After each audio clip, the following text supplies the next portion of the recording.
मित्रांनो नमस्कार. आम्ही दोघं नवरा बायको या एपिसोडमध्ये आपल्या सगळ्यांचं पुन्हा एकदा हार्दिक स्वागत. खूप रिस्पॉन्स चांगला मिळतो या एपिसोडला. भेटल तो व्यक्ती म्हणतोय सर एक नंबर, खूप छान आहे. व्हिडिओ बघत राहा.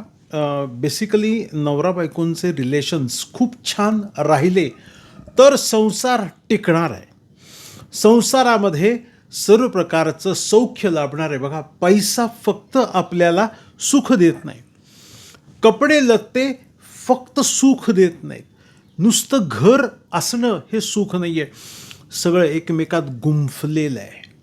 एकमेकामध्ये सगळं एकत्रीकरण होतं तेव्हा बनते भाजी.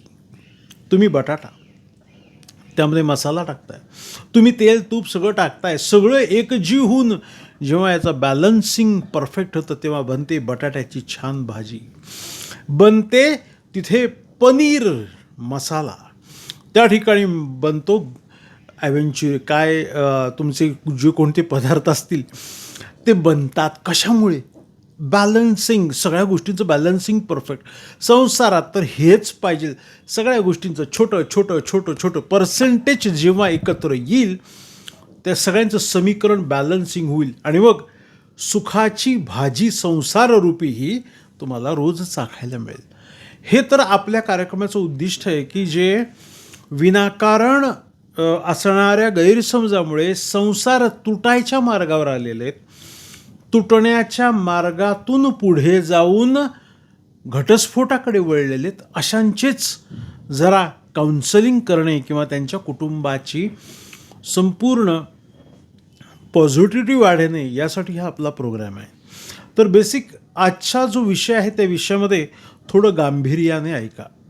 मी मागील एपिसोडमध्ये सांगितलं आणि या एपिसोड जो पहिला पाहतात त्यांनी पाठीमागे बघा. मागे 4-5 एपिसोड झालेले आहेत. तुम्हाला सगळे बेसिक गोष्टी कळतील.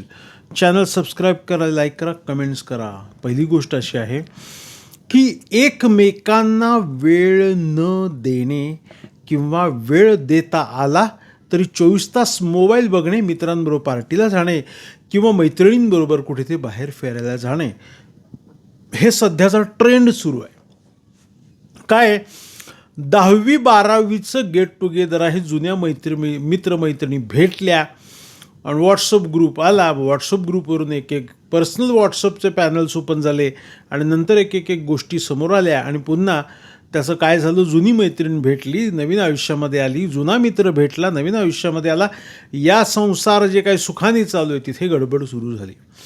असेही सध्या ट्रेंडमुळे गडबडी होतात. आणि तुम्हाला सांगतो ना, ही व्हॉट्सअप युनिव्हर्सिटी इतकी भंगार आहे. या व्हॉट्सअप, फेसबुक आणि इंस्टाग्राम यामध्ये या व्हॉट्सअपमुळे अक्षरशः घटस्फोटांचं खूप प्रमाण होत आलेलं आहे.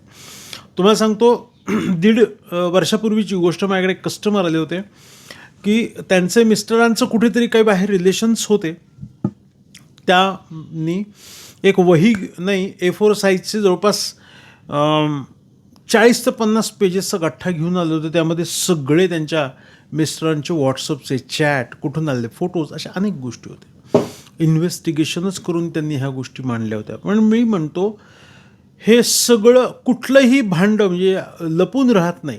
जग इतकं छोटं आहे की सगळं मिळतं. तुम्ही या गोष्टीत पडूच नका. पहिली गोष्ट, एकदा तुम्हाला संसाररूपी छानपैकी जबाबदारी परमेश्वराने दिलेली आहे, त्याच्याकडे दुर्लक्ष करून तुम्ही नको त्या गोष्टींकडे लक्ष दिलं तर तुमच्या संसाराची राख रांगोळी व्हायला वेळ लागणार नाही. त्यामुळे तुम्ही बेसिक लक्षात ठेवा की हा संसार हा कुणाचा आहे? हा तुमच्या दोघांचा नसून जो नवरा आहे त्याच्या आईवडिलांचा आहे, जी बायको आहे त्याच्याही आईवडिलांचा आहे, त्याच्या आजी आजोबांचा आहे, त्यांच्या पणजी पणजोबांचा आहे, त्यांच्या वंशाचा आहे. तुम्ही फक्त ऑपरेटर आहात. ही जी ट्रक आली आहे ना संसाररूपी, मोठा ट्रेलर आहे, तुम्ही फक्त त्याचे ड्रायव्हर आणि क्लीनर आहात. लक्षात ठेवा. त्यामुळे बेसिक गोष्ट लक्षात घेतली पाहिजे की मी आज जे पाहतोय 2 डोळ्याने, श्वास घेतोय, तोंडाने बोलतोय, हात हालतायत, या सगळ्यांमध्ये मी 3 गोष्टींना अक्षरशः जबाबदार धरतो. या 3 गोष्टींमुळे मी आहे. पहिली गोष्ट परमेश्वर आणि दुसरे माझे आईवडील. ज्यांनी मला जन्म दिला आणि शिकवलं, मोठं केलं, इथपर्यंत पोचवलं. तुमच्यासमोर जे मकरंद सरदेशमुख दिसतात, यांना मी पहिल्यांदा नमन करतो आणि हे माझ्यासाठी आदरणीय आहे. त्यांच्यामुळे मी जग बघतोय. त्यामुळे मी जर माझा संसार व्यवस्थित करतोय तर ही त्यांची जबाबदारी त्यांनी माझ्यावर टाकलेली मी पुढं नेतोय. म्हणजे परमेश्वरांनी तुमच्या खांद्यावरती ही जबाबदारी टाकली आहे, संसार सुखाचा करा. सुखाचा करा म्हणजे काय? अपत्य सुदृढ जन्माला घाला, त्यांना शिकवा, त्यांना मोठं करा आणि पुढे भारताचा सुजाण नागरिक करा. आलं लक्षात? एकमेकांना वेळ न देणे सध्याचा जो ट्रेंड सुरू झाला आहे तो चुकीचा आहे.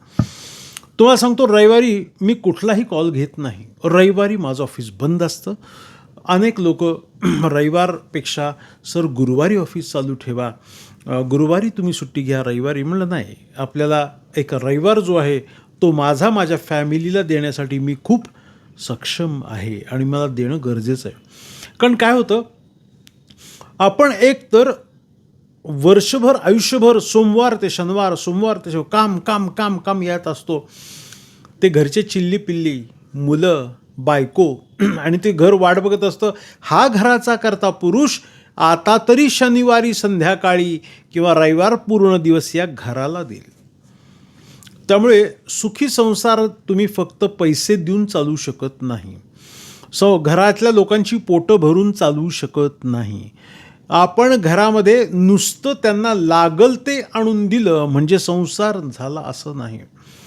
हे पुरुषांच्याच बाबतीत नाही तर महिला आणि पुरुष दोघांच्या दृष्टीने मी बोलतोय.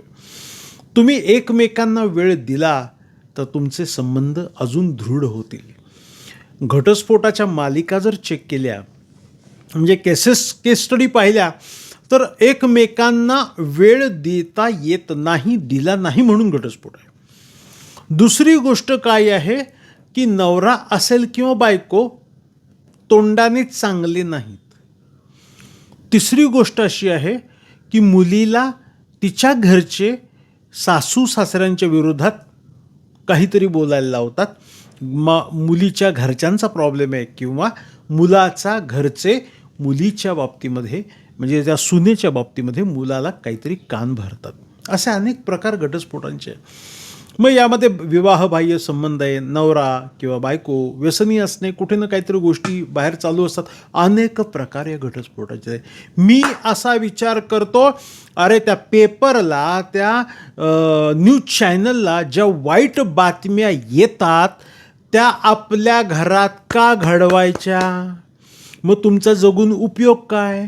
तुम्ही परमेश्वरांनी टाकलेली ही संसाररूपी नौका नावाची जबाबदारी तुम्ही जी पेलताय ती सक्षमपणे पेला ना तुम्ही. आलं का लक्षात? तुमची चूक काय होतीये की संसार म्हणजे काय, कशासाठी करायचा असतो आणि संसार कशाशी खातात हेच तुम्हाला माहीत नाही. त्यामुळे बेसिक लक्षात ठेवा की तुम्ही एक महत्त्वाची जबाबदारी पार पाडताय, भारताची, तुमच्या कुटुंबाची, तुमच्या पूर्वजांनी टाकलेली. आणि तुम्हाला अपत्य जी झाली आहेत ना, बाळं, अपत्य, त्याच्यामध्ये तुम्ही सुखी समाधानी माना. मी जे माझ्याकडे कन्सल्टिंगला येतात ना, महिन्यातनं 200-200 लोक, त्यांना प्रत्येकाला सांगतो, अरे तुम्ही पहिली गोष्ट अशात तर आमच्याकडे हे नाही ते नाही. अरे तुमच्याकडे जे आहे ते बघा ना. मी त्यांना म्हणतो, तुम्हाला काय BP आहे, डायबिटीस आहे, काही आहे का? नाही सर. तुमच्या घरात कार आहे ना? आहे. तुमचं लग्न झालं ना? आहे. तुम्हाला अपत्य झाले ना? आहेत. तुमचं स्वतःचं घर आहे ना? आहे. अरे मग काय पाहिजे? 2 वेळचं खायला अन्न आहे. तुम्ही महिन्यातनं 1-2 सोनं घेताय. तुम्ही दर 3-4 वर्षांनी कार बदलता आहे. तुम्ही दर शनिवारी कुठेतरी मॅकडॉनल्ड, पिझ्झा, कुठेतरी तुमचा काय अजून 100 प्रकारचं ते एन्जॉय करता. अजून काय पाहिजे? अरे एकेकांच्या घरात अपत्य होत नाहीत, हे प्रॉब्लेम लक्षात घ्या.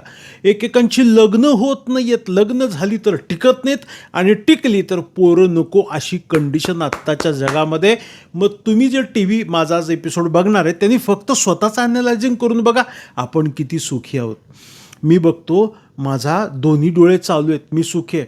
माझं तोंड चालू आहे, मला श्वास घेता येतो, मी सुखी आहे. मला कानाने ऐकता येतं, मी सुखी आहे. माझे दोन्ही हात हालतात, मी सुखी आहे. मी चालू शकतो, पळू शकतो. ICUमध्ये ॲडमिट असणाऱ्या माणसाला जाऊन विचारा सुखाची परिभाषा काय, म्हणजे तुम्हाला कळेल की आपण किती चांगलं आयुष्य जगतोय. अरे छोट्या छोट्या गोष्टीवरनं तुम्ही घटस्फोट, भांडण, नवरा बायको, चिडचिड, वादविवाद हे बंद करून टाका. ही सगळी तुमची वाईट मानसिकता आहे.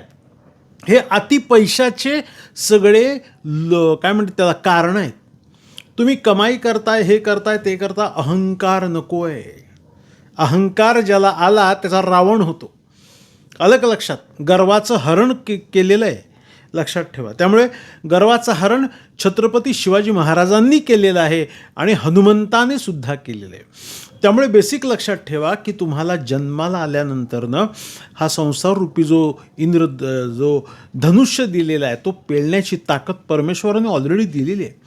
त्यामुळे आता लक्षात ठेवा की आपण आपल्या कुटुंबाला वेळ देणं कुठल्याही पद्धतीने 1 तास जरी तुम्ही घरातल्या मुलाबाळांशी बसून बोललात, 1 तास जरी, तरी त्यांना पुरेसा आहे. लक्षात घे. मग तुम्ही काय करता? आल्यानंतर लॅपटॉप बघत बसताय, तुमचं काम चालू आहे, वर्क फ्रॉम होम. अरे ठीक आहे, पण निदान शनिवार रविवार जो आहे तो तरी तुम्ही वर्षातनं 1-2दा तुमच्या मित्रांबरोबर जा. मी म्हणतो महिन्यातनं एकदा जा. परंतु कायम मित्र, व्यसन, पार्ट्या, दारू, सिगरेटी, बिड्या, काड्या सगळं संसाररूपी जो काही महत्त्वाचा आपला धनुष्य आहे त्याला हे चालणारं नाही आहे. कुठल्याही बायकोला आवडत नाही नवऱ्यानी व्यसन केलेलं, नवऱ्यानी कुठल्या मैत्रिणीबरोबर गप्पा मारलेलं किंवा कुठले विवाहबाह्य संबंध केलेले. मग घटस्फोटाची ही तर कारणं आहेत. त्यामुळे तुम्ही लक्षात ठेवा, मगाशी मी बोललो, पेपरला ज्या बातम्या येतात ना, हेडिंग, हे असं झालं, ते तसं झालं, आपल्या घरात नाही या गोष्टी घडल्या पाहिजेत याच्या पाठीमागे लागा. घटस्फोट झाला, खून झाला, मारामार झाला, ॲक्सिडेंट झाला, ते पेपरमध्ये त्यांचं नशीब त्यांच्यापाशी. माझ्या कुटुंबात, माझ्या घरात हे होऊ देणार नाही. यासाठी मी झगडणार आणि यासाठी मी जागरूक होणार आणि 100% प्रयत्न करणार. मित्रांनो, व्हिडिओ आणि एपिसोड्स कसे वाटत आहेत मला नक्कीच कळवा. अजून तुम्हाला काय काय विषय यामध्ये हवेत ते मला तुम्ही नक्कीच पाठवा. आम्ही नवरा बायको हे अभियान सुरू केलेलं आहे. एपिसोडला हळूहळू व्ह्यूज पण वाढत आहेत आणि परदेशामध्ये, देश परदेशामध्ये आपल्याकडे सगळीकडे हे व्हिडिओ जात आहेत. तुम्हाला सांगतो, हे व्हिडिओ पाहून लोकांचं असं येतं की सर इसको जरा हिंदी में बनाव तो पूरा भारत देखेगा. हिंदीमध्ये सुद्धा बनेल. जरा मराठीमध्ये ही संकल्पना रुजू देत. संसार सुखाचा करायचा आहे आपल्याला. अरे संसार जसा तवा चुल्यावर. व्हिडिओ कसा वाटला कमेंट बॉक्समध्ये टाका. भरपूर शेअर करा आणि जे नवीन बघताय त्यांनी चॅनल सबस्क्राईब करा. शुभम भवतु. शुभ आशीर्वाद.